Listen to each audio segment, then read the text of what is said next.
You follow that? And the word is hamra, not hamra with a B.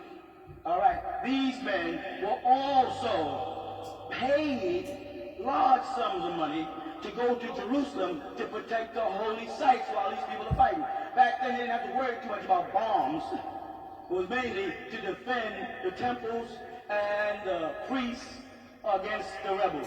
What eventually happened is, here you are, a Knights Templar, and I am a Shriner, a Muslim Shriner, and we are both protecting the same building because the building is sacred to you for Jesus, and it's sacred to me because of Abraham and Muhammad. Muhammad making his ascension called Isra over there. So now, we're there for the same reason. Eventually what happens is we start playing chess because we're idle. We're sitting there and we start exchanging conversations, and then we start discussing the scripture. And then these so-called Catholics, because there was no Baptists then, no Lutherans, started debating with the Muslims, and the Muslims with them, and they found out that they had more in common than they thought. They didn't know there was whole surahs or chapters in the Quran about Mary. They didn't know that was there, about her immaculate conception, and how Jesus was the Kalim Allah, the word of Allah, and the Ruhu Allah, and the spirit of Allah, and Jesus was exalted in this world and the hereafter, and Jesus spoke for it. They didn't know that was in the Muslim doctrine. All they heard was the cry, La ilaha illallah Muhammadur Rasulullah, and let's go kill people.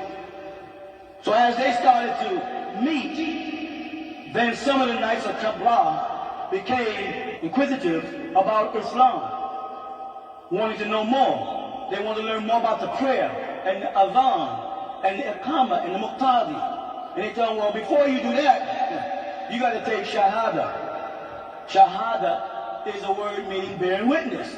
You got to take Shahada that you worship one God and that God alone and have no partners with that God. That's no big deal because they basically believe that. So they took Shahada and they started coming into the temple. They was allowed now in the masjids with the Muslims as long as they respected it.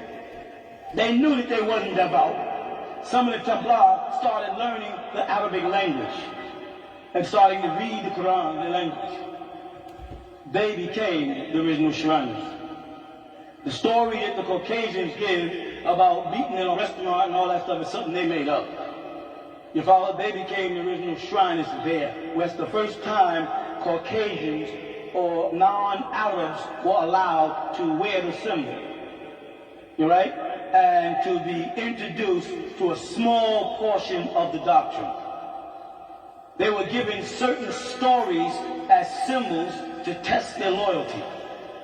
And they were given certain trials and certain what you might call examinations to see how firm they were.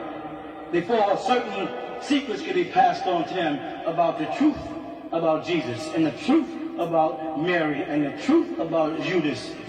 You follow? And some of these men took that oath.